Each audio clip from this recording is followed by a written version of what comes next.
Good morning, everybody. I would like to welcome you on this talk about Crohn's disease and IBD, where surgery meets gastroenterology. My name is Philipp Schreiner. I'm attending physician in the Department of Gastroenterology, and this is Dr. De Cavallo Fischer. She will present you the latest data on this topic, and we try to make it also interesting for you as surgeons and not only for me as gastroenterologist. So enjoy the talk. Thank you. A short recap: Crohn's disease is an idiopathic inflammatory disorder of unknown etiology. It is in most cases a chronic, progressive, and destructive disease, as evidenced by the graph below, where we can see how disease progresses based on the Vienna classification within 5 years. What we can also see is that patients in Western Europe tend to have more advanced disease than those in Eastern Europe, which suggests that environmental factors also play a role in disease behavior. So patients will commonly present with abdominal pain, with diarrhea. This can lead to weight loss and growth failure in younger patients. And it's important to remember also that Crohn's disease can lead to extraintestinal manifestations, such as erythema nodosum and ankylosing spondylitis. So this question goes out to our students. What part of the gastrointestinal tract is affected by Crohn's disease? It affects the entire gastrointestinal tract? Correct. That was a trick question on my part. So Crohn's disease can affect the entire gastrointestinal system. However, population studies have shown that patients will present with either disease in the ileum, ileocolic disease, or colonic disease in 1/3 of cases each. And the interesting part about this is that only a minority of patients will develop a change in disease location, as we can see here in this wonderful diagram. L1, again using the Vienna classification, is ileal disease, L2 colonic, L3 ileocolonic, and L4 is disease of the upper gastrointestinal tract. It's important to say that patients with proximal disease are more likely to develop complications. So Crohn's leads to an asymmetric transmural granulomatous inflammation of the luminal GI tract. That was a lot of big words. Essentially, we see this in this section below, where we can see a granulomatous formation and also lymphoid infiltrates. Diagnosis involves a combination of tests, depending also on what the patient presents with. However, an ileocolonoscopy is mandatory. And this is a so-called cobblestone appearance of the luminal GI tract in Crohn's disease. Now, medical treatment of Crohn's disease involves different drug classes. Corticosteroids can be used to treat an acute exacerbation of disease. Inhibitors of DNA synthesis, such as thiopurines, azathioprine, 6-mercaptopurine, and methotrexate, can be used to maintain remission. Antibiotics like metronidazole or ranitazole play a role. We'll get into that later. And 5-ASA drugs have lost importance in this setting as they are less effective. Finally, biologic drugs, namely anti-TNFa agents, are very important in the treatment of Crohn's disease. Another question for the students: who can name an example of an anti-TNFa agent? That would be Infliximab and adalimumab. Great, thank you. Another one is certolizumab, but that was completely correct. Now, indications for infliximab treatment would include unresponsive Crohn's disease, refractory fistulizing Crohn's disease, or even induction therapy or maintenance therapy for more moderate to severe cases. Then there are other biologic drugs, such as ustekinumab, which inhibits interleukin 12 and 23, and vedolizumab, which is an anti-integrin. Now, this question goes out to our surgical residents. How often do you guys think that Crohn's disease patients require surgery? Maybe about 50% of patients. Perfect. That is exactly it. So the 10-year cumulative risk of major abdominal surgery is 40 to 55%. Recent studies have shown that in the biologic era, this may have decreased to 30% about. However, up to 35% of patients who have had surgery will need another surgery at a later date. Another question for our residents: common surgical indications for Crohn's. We'll keep this short because my colleague will be holding a talk next week on the subject. Who can name some? Perforation or fistula or persistent abscess? Very good. So firstly, intestinal obstruction, a stricture or stenosis, then penetrating disease, which are the examples you just named, failed medical treatment, or last but not least, malignancy. What about surgery as a first-line therapy and curative intention? That's what the Lyric trial in 2017 looked at. That was a randomized controlled trial that compared laparoscopic ileocecal resection for limited disease versus an Infliximab therapy, and showed that surgery is a cost-effective treatment with similar quality of life. Then there was a follow-up, the results of which came out this year, which looked at both groups over a longer time and compared outcomes. They were able to show that the duration of treatment effect was the same in both groups, meaning the time until patients needed an additional therapy was the same. However, of those patients in the resection group, none required a second resection, whereas the patients in the Infliximab group, 48% required a surgery at a later date. So I'd like to present a case to get us thinking about this. We have a 27-year-old male with episodic abdominal pain, nausea, 3 to 4 liquid stools daily for the past year. We performed a colonoscopy, saw a stenosis of the ascending colon, and performed an MRI of the small bowel and saw a circumferential wall thickening of the terminal ileum and ascending colon. He also had skip lesions in the ileum and jejunum. So we studied him on corticosteroids, and at a later date, he got an anti-TNFa agent, Infliximab. Months later, he presents to the emergency services with fevers, chills, and nausea. We perform a repeat colonoscopy. It still shows us the stenosis in the ascending colon. We determine, along with that and other results, that he has had an insufficient response to therapy. And he gets planned for surgery, receives an ileocecal resection with side-to-side ileocolic anastomosis, small bowel segmental resection, and stricturoplasty. Now, what do we do with the immunosuppressive medication? So our first question has to be, what's our goal? Goal number 1, we want to minimize perioperative complications such as an ostomatic leak or septic complications, bearing in mind that the overall complication rate described in the literature for Crohn's disease patients is high. We also want to prevent recurrence. So clinical postoperative recurrence in patients who undergo major abdominal surgery is 30 to 50% within 5 years, whereas endoscopic postoperative recurrence is about 70 to 90% at the anastomosis within 1 year. So minimizing complications, there were a couple of studies on this. Norgard conducted a nationwide cohort study, discovered that rates of bacteremia and ostomatic leak, reoperation, and death do not differ between patients who had an anti-TNF-alpha inhibitor or an agent before the surgery and those who didn't. The interval between the anti-TNF-alpha dose before and after the surgery did not influence the postoperative outcome. Then the Puccini trial is a very recent trial that tried to identify risk factors for postoperative infection in Crohn's disease postoperatively. They found that infection rates are similar in anti-TNF-alpha exposed and unexposed patients, and that serum Infliximab and adalimumab levels were not associated with infection. So Puccini here, the composer, is here to remind us that the full text publication is still pending on this.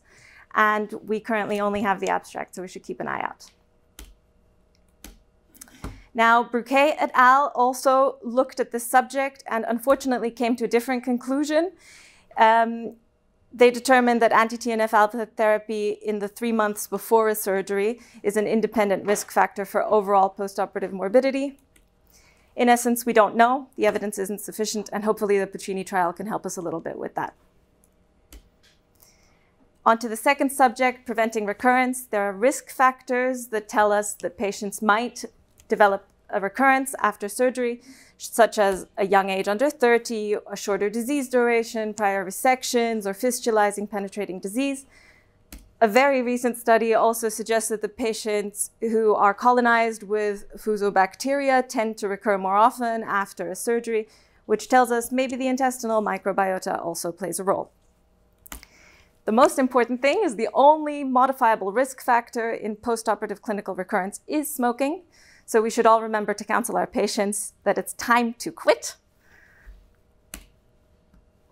And now De Cruz carried out the POSO trial. The POSO trial was a randomized controlled trial that compared patients who had an endoscopy at 6 months after a surgery and then had their treatment adapted based on the results to those who only had an endoscopy based on clinical suspicion of recurrence. And they found out that active care, so an endoscopy at 6 months and treatment adaptation, was better than standard care. So patients developed less recurrence, and so we learned from that that patients should have an endoscopy 6 to 12 months after the surgery. Another analysis looked at high-risk patients within the POSO trial cohort, so smokers, perforating disease, previous resections. They received metronidazole and thiopurine in one group, and the other group received metronidazole and adalimumab. They were able to show that adalimumab, the anti-TNF-alpha agent, leads to less endoscopic recurrence at 6 months versus the thiopurine. However, there was no difference in clinical recurrence, potentially because the trial wasn't conducted, the follow-up wasn't long enough. Gairu et al. Conducted the PREVENT trial. This was a multi-center, double-blind RCT comparing infliximab versus placebo for postoperative recurrence. And also here, they were able to show no big difference in clinical recurrence, but a significant difference in endoscopic recurrence. Now, Rutgers is an important name in Morgan's Crohn research. He conducted a double-blinded randomized controlled trial comparing metronidazole to a placebo in patients who received an ileal resection with a primary anastomosis in 1995.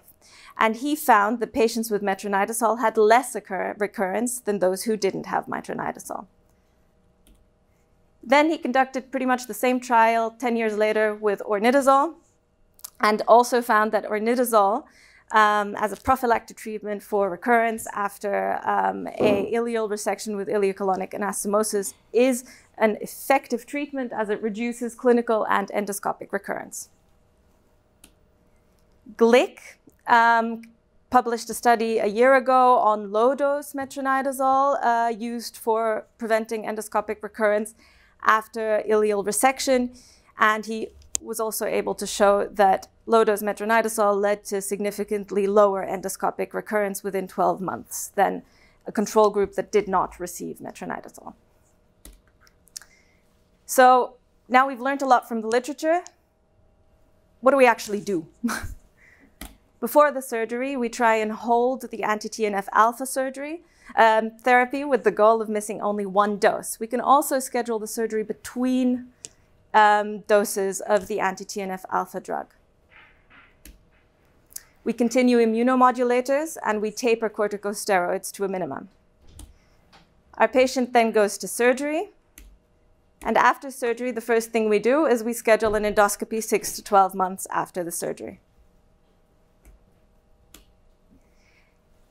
In the endoscopy, the gastroenterologists will conduct the Rutgers score. So Rutgers should by now be a familiar name.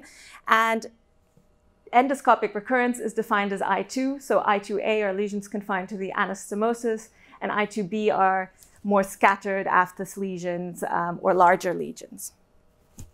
And depending on the score that they find at endoscopy, the gastroenterologists will adapt treatment.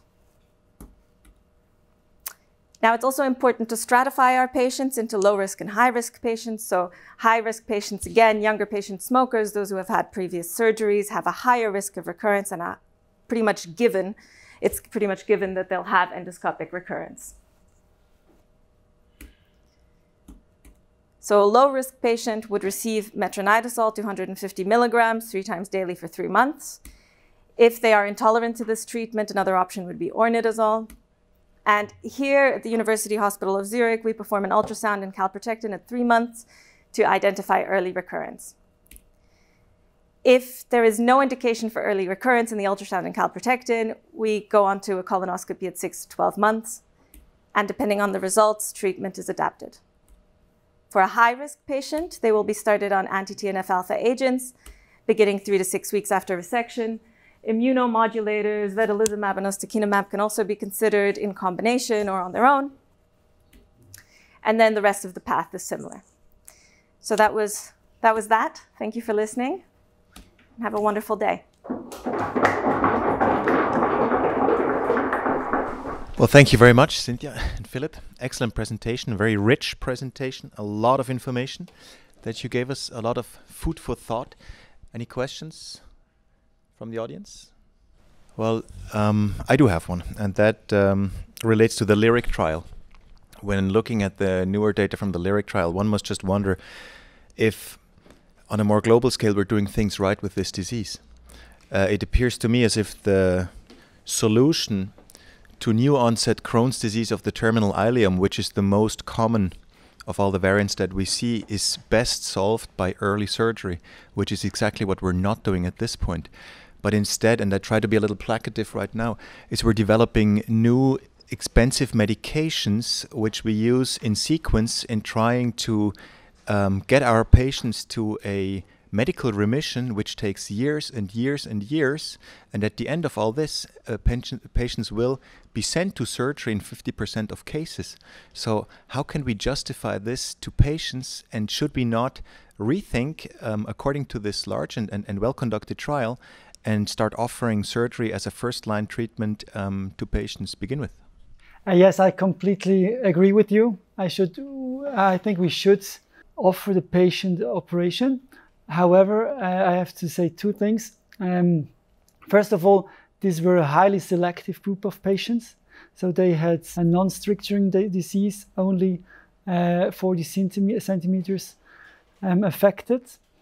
And the other very important point is, I think we saw it here in this slide.